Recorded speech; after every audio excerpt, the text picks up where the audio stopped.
Hello and welcome मेरे प्यारे बच्चों। क्या हाल चाल, सब लोग एकदम बढ़िया। स्वागत है आपके अपने इस बेहतरीन से प्लेटफॉर्म पे। आज है हमारा लेक्चर नंबर 4। हम पढ़ रहे हैं रासायनिक अभिक्रिया एवं रासायनिक समीकरण। ठीक है, आगे बढ़ते सर पहले थोड़ा सा रिवीजन करते हैं हमने पढ़ क्या क्या लिया है, उसकी बात करते हैं, फिर हम लोग आगे बढ़ते। सर हम लोग का चैप्टर है रासायनिक अभिक्रिया एवं रासायनिक समीकरण। सर अभिक्रिया क्या होता है, रिएक्शन क्या होता है। रिएक्शन क्या होता है, जब दो या दो से ज्यादा पदार्थ क्या होते हैं आपस में मिलते हैं और एक नए गुणधर्म वाले, विशेष गुणधर्म वाले नए पदार्थ का क्या करता है, निर्माण करता है। तो क्या होता है, इस प्रक्रिया को, इस प्रोसेस को, ये जो चेंज होगा ना, ये जो नया चीज बना, एक परिवर्तन हुआ, तो ये जो होगा ना परिवर्तन, ये रासायनिक परिवर्तन होगा। और ये जो प्रक्रिया होगी, जो प्रोसेस होगी, उसको बोलेंगे रासायनिक अभिक्रिया। ठीक है, मतलब क्या सर कि कोई भी ए और बी दो चीजें मिलेंगी और सी और डी या एक भी या एक से ज्यादा चीजें हमें दे के जाएगी। मतलब दो चीजों के मिलने से कुछ नया पदार्थ बनेगा, कुछ नई चीजें मिलेगी। इससे ही तो हम बोलेंगे कि ये जो प्रोसेस चलेगा, ये जो प्रक्रिया होगा, इसे हम लोग बोलेंगे रासायनिक अभिक्रिया। सर रासायनिक अभिक्रिया को जब हम संक्षेप में लिख देंगे, शॉर्ट में लिख देंगे, संकेतों में लिख देंगे, परमाणुओं के संकेतों द्वारा प्रदर्शित कर लेंगे, तो ये क्या हो जाएगा, रासायनिक समीकरण हो जाएगा, ये इक्वेशन हो जाएगा।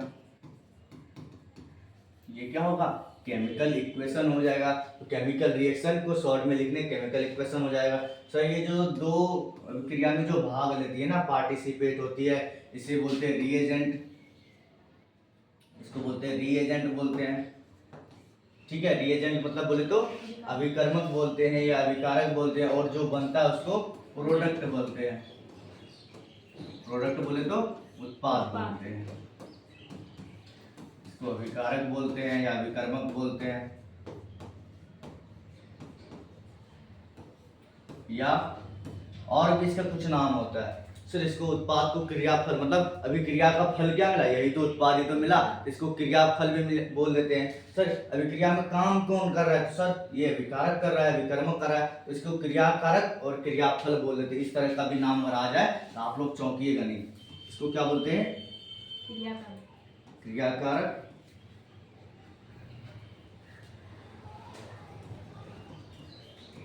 क्रिया यही कराता है, इसलिए इसको बोलते थे क्रियाकारक। और ये क्रिया का जो फल है, प्रोडक्ट है, इसी को बोलते हैं क्रियाफल।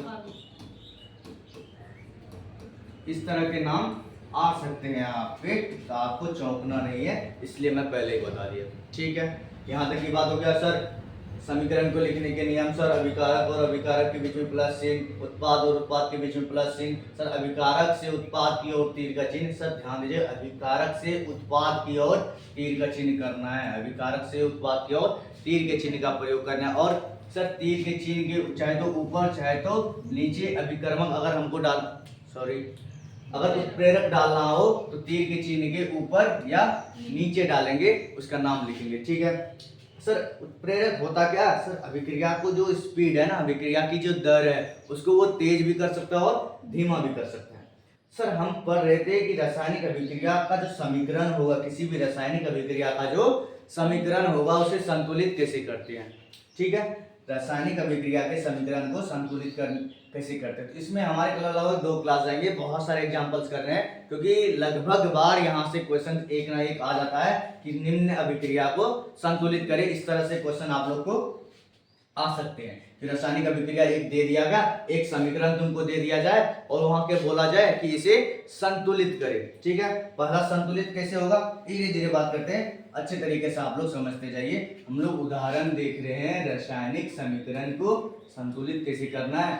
ठीक है, रासायनिक समीकरण का उदाहरण देख रहे हैं, उसका पहले चेक करेंगे। फर्स्ट स्टेप क्या है, हम चेक करेंगे वो संतुलित है या असंतुलित है। रासायनिक समीकरण 2 तरह के हो सकते हैं, एक संतुलित, दूसरा असंतुलित। सर संतुलित है तो हमारा काम बन गया, तो हमें कोई झमेला ही नहीं है। अगर असंतुलित है तो उसे संतुलित करेंगे। सर रासायनिक समीकरण को संतुलित हम क्यों करते हैं, क्योंकि हमें द्रव्यमान संरक्षण नियम का पालन करना होता है। द्रव्यमान संरक्षण नियम क्या बोलता है कि जितनी चीज आप मिलाओगे उतनी चीज ही आपको बनेगा। जितनी मात्रा में आप अभिकारक मिला रहे हो, उत्पाद की मात्रा उतनी ही होगी। मतलब द्रव्यमान संरक्षण नियम बताना ये चाह रहा कि ना ही आप द्रव्यमान बना सकते हैं, ऐसा नहीं कि आप नया द्रव्यमान बना सकते हैं और ना ही द्रव्यमान को नष्ट कर सकते हैं। ठीक है, ना ही द्रव्यमान को बना सकते हैं, ना ही द्रव्यमान को नष्ट कर सकते हैं। आप बस इसे एक रूप से दूसरे रूप में परिवर्तित कर सकते हैं। पर ये आप लोग के लेवल की बात है। हालांकि आप लोग जब ऊपर क्लास में जाओगे तो एक इक्वेशन आएगा, E बराबर mc स्क्वायर, इस तरह के एक इक्वेशन आएगा और ये बहुत फेमस इक्वेशन है। सर ये E क्या है? एनर्जी है। एनर्जी बोले तो ऊर्जा है। ठीक है सर, ये M क्या है? ये द्रव्यमान है। और ये C है प्रकाश की चाल, मतलब प्रकाश कितनी तेजी से जाती है, प्रकाश की चाल।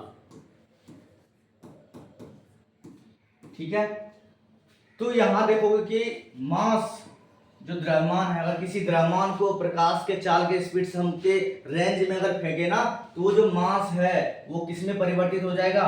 ऊर्जा में। और ऊर्जा भी मास में परिवर्तित हो सकता है। मतलब ये ऊर्जा और मास, ऊर्जा और द्रव्यमान, ऊर्जा और द्रव्यमान एक दूसरे में परिवर्तित कन्वर्ट हो सकते हैं, एक दूसरे में परिवर्तित हो सकते हैं। मतलब अगर हम चाहे तो द्रव्यमान को ऊर्जा में बदल सकते हैं। जिस दुनिया का जो द्रव्यमान है वो वहां जाके एक नियम क्या होता है, थोड़ा लूज पड़ जाता है कि ये कैसे हो रहा है। ठीक है, हालांकि ये नियम हर जगह काम करता है। आप कहीं से भी कुछ चीजों को मिलाओगे तो नया चीज जो मिलेगा, तो जितने चीज मिलाओगे उतनी ही मात्रा में आपको चीजें मिलेंगी। ठीक है, ये थोड़ा अपर क्लास की बात है, आप लोग के सिलेबस से हट के बात है ये। ठीक है, पर चीजें ऐसी होती है, आपको ये भी तो पता होनी चाहिए। हम सर उदाहरण देख रहे थे, उदाहरण।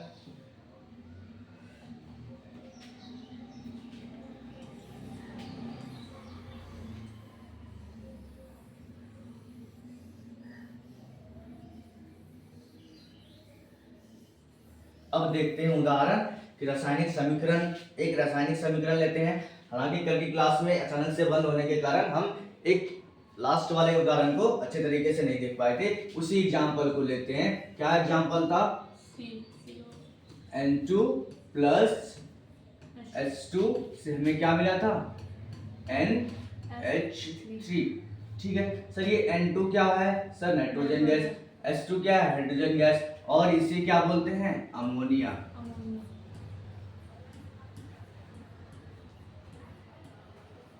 इसे बोलते हैं अमोनिया। ठीक है सर, तो मतलब ये क्या है? एक रासायनिक समीकरण है। सर हमको चेक करना है रासायनिक समीकरण संतुलित है या नहीं है, रासायनिक समीकरण संतुलित है या नहीं है। सर कैसे चेक होगा? सर लेफ्ट साइड और राइट साइड, मतलब लेफ्ट साइड कहां से? तीर के लेफ्ट साइड और तीर के राइट साइड चेक करेंगे कि परमाणु की संख्या समान है या नहीं। अगर सभी परमाणु की संख्या दोनों तरफ समान हो, मतलब जितने नाइट्रोजन इस तरफ उतने नाइट्रोजन इस तरफ, जितने हाइड्रोजन इस तरफ उतने हाइड्रोजन इस तरफ, मतलब परमाणुओं की, हर परमाणु की संख्या अगर दोनों तरफ समान हो जाए तो हम कहेंगे कि ये जो रासायनिक समीकरण है ये संतुलित रासायनिक समीकरण है, ये बैलेंस्ड है। क्लियर है? ठीक है, तो मतलब ऐसे भी बोल सकते हैं कि अभिकारक में प्रत्येक परमाणु की संख्या और उत्पाद में प्रत्येक परमाणु की संख्या। इसको ये क्या है? लेफ्ट है, ये राइट है। ये लेफ्ट हैंड साइड है, ये राइट हैंड साइड है। या ऐसे भी बोल सकते हो कि अभिकारक में परमाणु की संख्या, अभिकारक में परमाणु की संख्या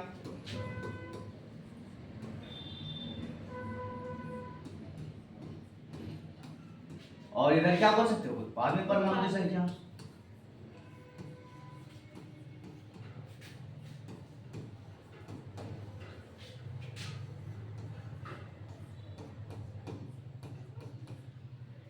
तो इस तरह की होगा।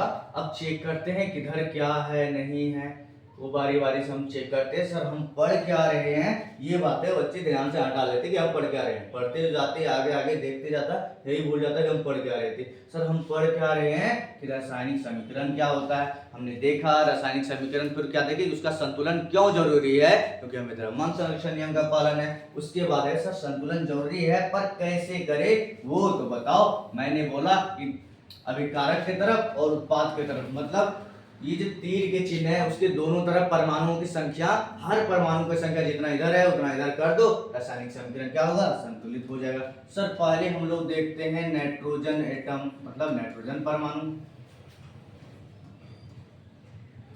नाइट्रोजन एटम देखते हैं।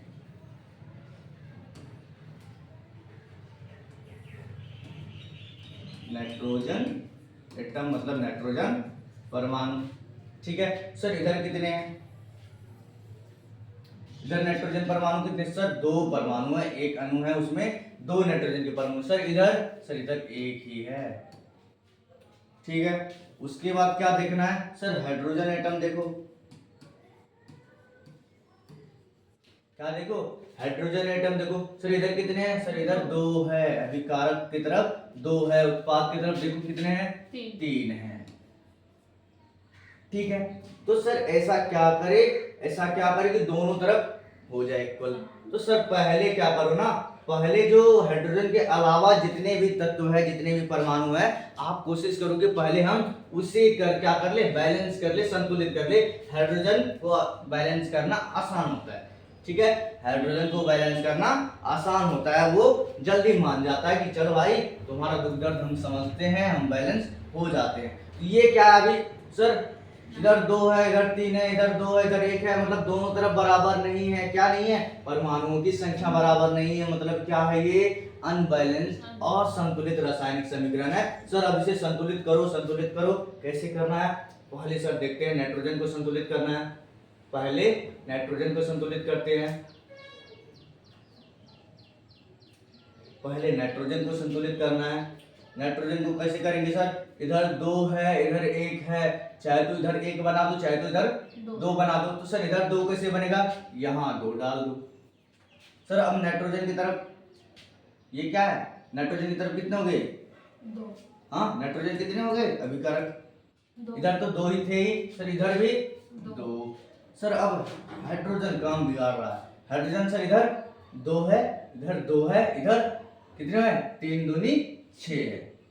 देखो 2 दिए 6। सर हाइड्रोजन देखो, कुछ भी चीज यहाँ होगा ना कोएफिशिएंट में होगा, ये पूरा का गुना होगा, ये पूरा का गुना। सर ये नाइट्रोजन के लिए भी 2 है, ये हाइड्रोजन के लिए भी है। हाइड्रोजन पहले से 3 था, 2 से और गुना होगा, मतलब 6 हो गया। ठीक है, तब अब हाइड्रोजन कितना है? हाइड्रोजन सर इस तरफ कितने हैं? 2 है, इस तरफ 6 है। सर इधर 6 है, इधर 2 है। अगर इधर हम लोग 3 से गुना कर दे, इधर भी 6, इधर भी 6, मतलब अगर हम यहाँ 3 डाले क्या हो जाएगा? इधर भी 6। अब देखो इधर भी 6 हो गया और इधर भी 6। सर इधर 2, इधर 2, इधर 6। तो इस तरह से क्या होगा? हमारा रासायनिक समीकरण संतुलित होगा। तो पहले हमारा समीकरण क्या था सर? N2 प्लस H2 से हम लोग को मिल रहा था NH3। ठीक है, पर इसको संतुलित हम लोगों ने क्या कैसे किया सर? N2 था, उसके बाद 3H2 दिए, क्या दिए? 3H2। सर उसके बाद 2NH3। और ये क्या है? ये हमारा क्या है सर? संतुलित रासायनिक समीकरण है। ये समीकरण जो है ना, ये अब क्या है? संतुलित हो गया है, बैलेंस्ड हो गया है, संतुलित रासायनिक समीकरण।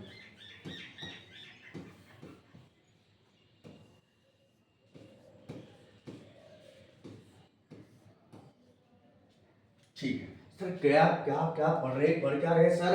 रासायनिक समीकरण के बारे में हमने पढ़ रहे थे। हम लोग पढ़ रहे थे रासायनिक समीकरण के बारे में। हमने देखा कि इसे संतुलित क्यों करना है, क्योंकि द्रव्यमान संरक्षण नियम का पालन करना है। सर कैसे करना है? तो हाइड्रोजन के अलावा जिसको है उसको पहले बैलेंस करते हैं। बैलेंस का मतलब दोनों तरफ परमाणु की, हर एक परमाणु सर एक ही परमाणु को बैलेंस करना नहीं। अगर कोई भी परमाणु दोनों तरफ से बराबर नहीं हुआ, असंतुलित हुआ, तो पूरा का पूरा रासायनिक समीकरण ही क्या होगा? असंतुलित होगा। मतलब दोनों तरफ परमाणुओं की जो संख्या है उसको इक्वल करना है। ठीक है, और ये कर दिए हमने। कैसे करना है धीरे धीरे आप लोग को दिखा दिया। ठीक है, आगे आते हैं सर, एक दो एग्जांपल और करते हैं।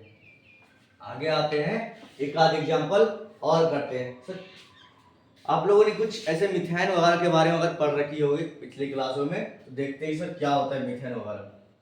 ठीक है, उससे पहले थोड़ा सा और हम लोग बेसिक बातें करते हैं। थोड़ी सी बेसिक बातें जरूरी है जो हम लोग ऑलरेडी कर चुके हैं। हमको संयोजकता वाली बातें करनी है।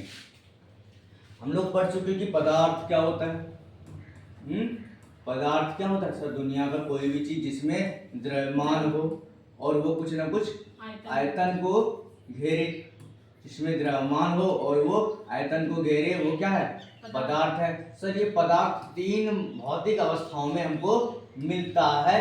पहला ठोस, दूसरा द्रव, तीसरा gas. Solid, liquid and gas. ठीक है। और क्या सर इसमें बता क्या रहे हो? तो मैं बता रहा हूँ कि ये परमाणु था, कुछ ऐसे याद आ रहा है अगर आप लोग को कि ये जो पदार्थ है ना छोटे छोटे टुकड़ों से बना होता है, जिसे हम लोग क्या बोलते हैं? परमाणु बोलते हैं। सर ये परमाणु मिलके अणु बनाएगा। सर अणु मिलके आगे कभी तत्व और कभी यौगिक का बनाएगा। अणु मिलके कभी तत्व कभी यौगिक। सर परमाणु को बोलते हैं एटम, अणु को मॉलिक्यूल्स बोलते हैं, इसको एलिमेंट, इसको कंपाउंड। आपको थोड़े थोड़े इंग्लिश वाले नाम भी आने चाहिए, आगे दिक्कत नहीं होगी, क्योंकि आप हिंदी के नाम में कंफ्यूज करोगे। पर कंपाउंड को कंपाउंड ही अक्सर बोला जाता है, एटम को एटम ही बोला जाता है। ठीक है। पर हिंदी के नाम में कंफ्यूजन थोड़ा हो जाता है, इसलिए इंग्लिश वाले देख लेना। अगर इंग्लिश में कंफ्यूजन हो जाए तो हिंदी वाले देख लेना। तो अगर नाम ज़्यादा ज़्यादा पता रहेगा तो अच्छा रहेगा। ठीक है। कहीं भी नया नया वर्ड आते रहता है, आपको वहाँ जाके कंफ्यूजन नहीं होगी। सर बताने क्या वाले हो? मैं ये बताने वाला हूँ इसके बारे में कि सर एलिमेंट क्या होता है। अभी तक जो है ना, अभी तक हमें कितने एलिमेंट के बारे में पता है? सर हमें तत्व के बारे में क्या है, कितने तत्व के बारे में पता है सर? 118। अभी तक हमें 118 तत्व के बारे में। और सर 118 का 18 पता है? नहीं सर। सर लगभग 105 से 110 के आसपास तत्व हमें पता है अच्छी तरीके से, उसके गुणधर्म पता है। और बाकी तत्व का गुणधर्म और कुछ तो तत्व ही नहीं पता है, कुछ तत्व ही नहीं पता है और कुछ के गुणधर्म नहीं पता है। ठीक है। तो इस तरह से क्या है, हमको लगभग 105 के आस से 110 के आसपास के तत्व के अच्छे तरीके से पता है। मतलब 8-10 तत्व ऐसे हैं जिसके बारे में पता ही नहीं है। क्लियर है? तो हमको लगभग 110 के आसपास तत्व को लेकर चलना है। इतने तत्वों के बारे में हमें अच्छी तरीके से जानकारी है। ठीक है। सर उसमें से हमारे काम के पहले 20 तत्व है। ठीक है। पहले 20 तत्व में क्या सब आता है सर? हाइड्रोजन आता है, helium, lithium, beryllium, boron, carbon, nitrogen, oxygen, fluorine, neon, sodium, magnesium, aluminium, silicon, phosphorus, sulphur, chlorine, argon, potassium, calcium. ये क्या है? प्रथम 20 तत्व है। ठीक है। सर आप लोग को अगर 9th क्लास में अच्छे तरीके से पढ़े होंगे तो आप लोग को इसमें से हर एक का क्या होगा? परमाणु संख्या पता होगी। सर हर एक का परमाणु द्रव्यमान पता होगा। ठीक है। इसमें से अगर आप लोगों ने 9th क्लास के एटम्स वाले चैप्टर पढ़े होंगे, उसमें एटम्स एंड मॉलिक्यूल्स में आप लोग को इसमें कितने परमाणु होते हैं, मतलब कितने प्रोटॉन होते हैं, कितने इलेक्ट्रॉन होते हैं, कितने न्यूट्रॉन होते हैं, ये बातें आप लोग को पता होगी। फिलहाल हमारा काम क्या है कि सर ये जो तत्व है, मान लीजिए तो हर तत्व से मैंने एक एक क्या किया? परमाणु को उठा के यहाँ डाल दिया। सर हाइड्रोजन तत्व था, उससे एक परमाणु को मैंने यहाँ डाला। सर सिलिकॉन तत्व था, उसमें से एक परमाणु को यहाँ, मतलब मैंने हर तत्व के एक एक परमाणु को यहाँ डाला। हमने हर तत्व के एक एक परमाणु को यहाँ निकाला।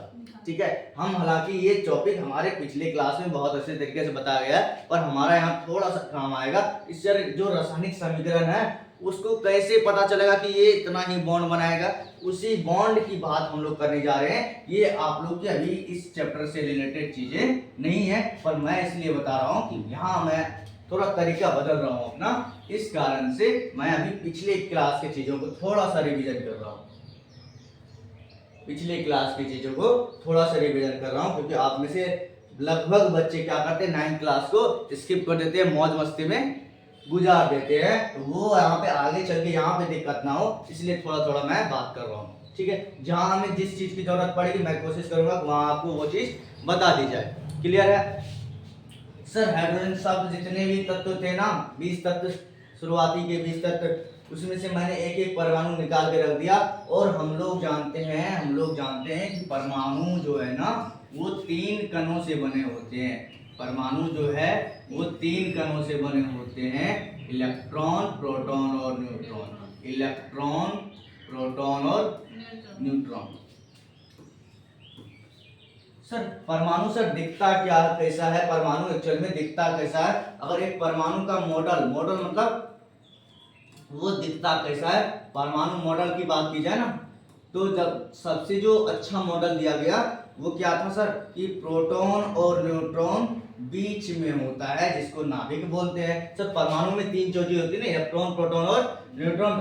प्रोटॉन और न्यूट्रॉन बीच में होता है, जिसको हम लोग नाभिक बोलते हैं। और क्या होता है सर, कक्षाएं होती है। और इसी में क्या करता है, इलेक्ट्रॉन क्या करता है, चक्कर लगाता है। ये कक्षाएं होती है, इसमें इलेक्ट्रॉन क्या करता है, चक्कर लगाता है। ठीक है सर, इतनी सी बात समझ में तो आ गई कि सर परमाणु में 3 चीजें होती है, इलेक्ट्रॉन, प्रोटॉन और न्यूट्रॉन। सर जिसमें से प्रोटॉन और न्यूट्रॉन बीच में होता है और इलेक्ट्रॉन कक्षाओं में चक्कर लगाती है।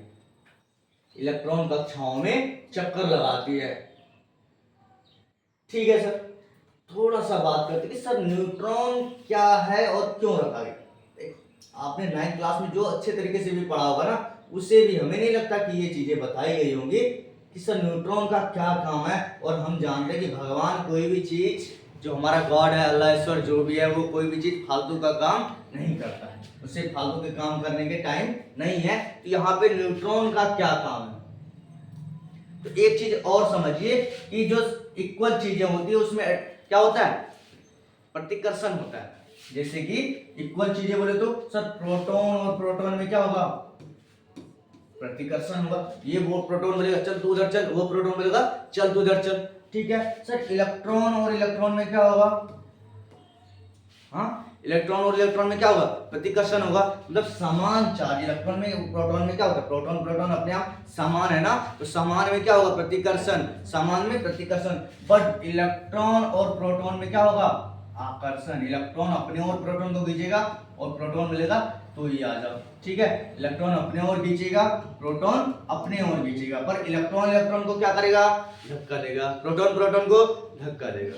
ठीक है, तो सर न्यूट्रॉन का क्या काम है, भगवान ने इसके बीच में न्यूट्रॉन को क्यों डाला, क्यों इसका भार बढ़ा दिया एक्चुअल में? क्योंकि हम लोग जानते हैं कि परमाणु जो भार होता है ना, परमाणु का जो भार होता है वो होता है proton plus neutron. Sir proton का काम क्या है, सर इलेक्ट्रॉन बाहर ना निकल जाए। प्रोटॉन क्या करेगा, इलेक्ट्रॉन को अपनी ओर खींचेगा, क्योंकि प्रोटॉन और इलेक्ट्रॉन में क्या होगा, प्रोटॉन और इलेक्ट्रॉन में क्या होगा, आकर्षण होगा। ये क्या है, आकर्षण है। लोग धीरे धीरे देखिए, हर चीजें एक एक के बाद एक समझ में आ गया। और ये क्या हो रहा है, प्रतिकर्षण हो रहा है। प्रतिकर्षण का मतलब धक्का लग रहा है।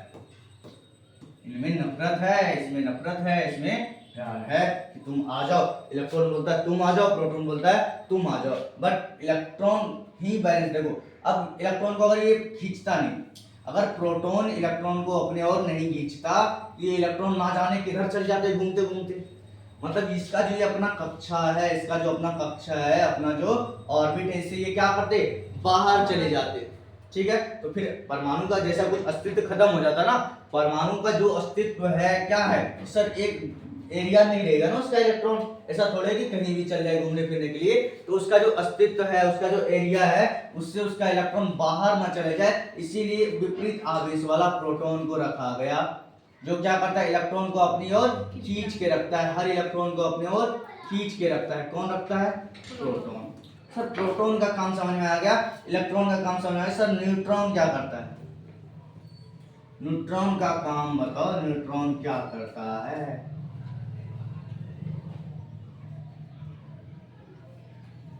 ठीक है, अब नाभिक का देखो, नाभिक ये जो बीच में है ना, ये वाला एरिया को इस तरह से हमने क्या किया, कैमरामैन फोकस करो कर दिया, तो उसको जूम करके देखा कि सर नाभिक में क्या हो रहा है। सर नाभिक में क्या होगा, प्रोटॉन प्रोटॉन, बहुत सारा प्रोटॉन होगा। बहुत सारा क्या होगा, प्रोटॉन होगा। और हमने क्या पढ़ा कि प्रोटॉन और प्रोटॉन के बीच में क्या होगा, प्रोटॉन प्रोटॉन के बीच में क्या होगा, सर प्रोटॉन प्रोटॉन के बीच में भी क्या होता है, प्रतिकर्षण, मतलब ये नाभिक भी में भी क्या होगा, बहुत ज्यादा प्रतिकर्षण हो जाएगा। ये एक प्रोटॉन बोलेगा तुम उधर चलो, वो बोलेगा उसको तुम उधर चलो, एक दूसरे को क्या करेगा, रिपेल करेगा, धक्का देगा। प्रोटॉन जो नाभिक में बहुत सारा है वो क्या करेगा, एक दूसरे को धक्का देगा। इसीलिए भगवान ने क्या किया, इनके बीच बीच में क्या किया, न्यूट्रॉन को डाल दिया। अब यहाँ एक प्रोटॉन है, यहाँ एक प्रोटॉन है, इसके बीच में अगर न्यूट्रॉन आ जाए क्या होगा, इसके बीच में थोड़ा सा रिफ्लेक्शन जो होगा ना, धक्का देगा, वो थोड़ा क्या हो जाएगा, कम हो जाएगा। प्रतिकर्षण को क्या करता है, तो न्यूट्रॉन क्या करता है, न्यूट्रॉन का काम क्या हो गया, न्यूट्रॉन का काम क्या हो गया सर, प्रोटॉन और प्रोटॉन के बीच, प्रोटॉन और प्रोटॉन के बीच का क्या करता है, बीच का प्रतिकर्षण कम करता है, प्रतिकर्षण को कम, नीचे साइन मतलब कम करता है। ठीक है, जैसे कि आप लोग घर में देखते होंगे कि दो भाई लड़ रहे हैं और पापा आगे बीच में खड़े हो गए, क्या होता है, लड़ाई थोड़ा कम हो जाता है। ऐसा नहीं कि लड़ाई छूट जाती है, खत्म हो जाती है, थोड़ा कम हो जाता है। वो जो गाली गलौज करेगा, तुम उधर चलो तुम उधर चलो, ये प्रोटॉन बोलेगा तुम उधर, तो वो चीजें क्या होगी, कम हो जाएगी। मतलब ये न्यूट्रॉन क्या है, इसको प्रतिकर्षण, प्रोटॉन और प्रोटॉन के बीच के प्रतिकर्षण को कम करता है। कौन करता है, न्यूट्रॉन। न्यूट्रॉन का काम ये है एक्चुअल में। सर ये चीज क्यों बताने लगे बीच बीच में, सर हमें जानना है कि कौन सा कितने बॉन्ड बनाता है, कौन सा तत्व या कौन सा एटॉम कितने बॉन्ड बना सकता है। क्योंकि आप देखो ना यहाँ पिछले एग्जांपल में हम चाहे तो इस टॉपिक को एकदम ऐसे ही बोल देते कि ये जैसे बनेगा बनेगा, आप लोग बैलेंस कर लो, और हो भी जाता। पर एक्चुअल में क्या होगा ना कि आगे जब पढ़ोगे चैप्टर्स कार्बन और इसके यौगिक, वहां जाके आप लोग फंस जाओगे। फिर आपको यहाँ से वही चीजें पढ़नी पड़ेगी, फिर आपको पढ़ना ही पड़ेगा कौन कितना बॉन्ड बनाएगा। तो थोड़ा अभी पढ़ लेते हैं, और जितना हमें काम है वहां अभी पढ़ लेते हैं, और आगे की चीज तो हम लोग पढ़ेंगे। यहाँ सोचो कि एन यहाँ कितने बॉन्ड बना रहा है सर, एन और एन के बीच में बन रहा है सर, यहाँ एक एन 3 हाइड्रोजन से जुड़ रहा है, एक नाइट्रोजन 3 हाइड्रोजन। सर क्या है नाइट्रोजन, नाइट्रोजन के बीच में सर यहाँ कितना बॉन्ड बन गया सर, ये नाइट्रोजन और हाइड्रोजन के बीच में कितना बॉन्ड बन गया। यही सब बातें पता करनी है सर। एक कोई भी परमाणु अधिकतर कितना बॉन्ड बना सकता है, कोई भी परमाणु मैक्सिमम कितना बॉन्ड बना सकता है। ठीक है, उसी की बात करें सर। हाइड्रोजन जो मेन है उसका लिख देते हैं सर, हाइड्रोजन एक बॉन्ड बनाएगा सर, हीलियम क्या करेगा, नहीं बनाएगा। क्यों नहीं बनाएगा सर, आगे चल के आप लोग पढ़ोगे क्या, नोबेल गैस। ठीक है, इसको बोलते हैं अक्रिय तत्व। अक्रिय तत्व इस तरह की जो हीलियम हो गया, आर्गन हो गया, ठीक है, हीलियम हो गया, नियोन हो गया, आर्गन हो गया, कहां गया आर्गन, यहाँ। तो ये जो तत्व है ना, ये क्या है, अक्रिय गैस है, अक्रिय तत्व है। ठीक है, अक्रिय का मतलब जो क्रिया ना करे, अक्रिय का मतलब क्या होता है, अक्रिय मतलब जो क्रिया ना करे, जो क्रिया, क्रिया का मतलब किसी से जुड़ेगा नहीं, किसी से साथ बॉन्ड नहीं बनाएगा, जो क्रिया ना करे उसको क्या बोलते हैं, अक्रिय। ठीक है, तो ऐसे 3 तत्व हमारे पास अभी भी है, अभी मतलब इस लिस्ट में 3 तत्व है जो क्या करेगा, क्रिया नहीं करेगा। ठीक है सर, लिथियम कितना बॉन्ड बना सकता है सर, लिथियम 3, ये सर इसके बाद हम अभी नहीं करें सर। कार्बन कितना बनाएगा, 6 बनाएगा, सॉरी कार्बन कितना बनाएगा, 4 बनाएगा। कार्बन कितना बनाएगा, कार्बन 4 बनाएगा, ये 3 बनाएगा, ये 2 बनाएगा, ये 1 बनाएगा। सर क्या कर रहे हो, कैसे हमें याद होगा इतना, कैसे कैसे करोगे, अरे कुछ नहीं, सब हो जाएगा, सब हो जाएगा। आप लोग क्या करो, बस ध्यान से सुनो कि ये कैसे होगा, कैसे होगा ये अभी मैं बताऊंगा। ठीक है, थोड़ा हमें और डिटेल जाननी पड़ेगी इसके लिए सर, फिर से लिखना पड़ेगा।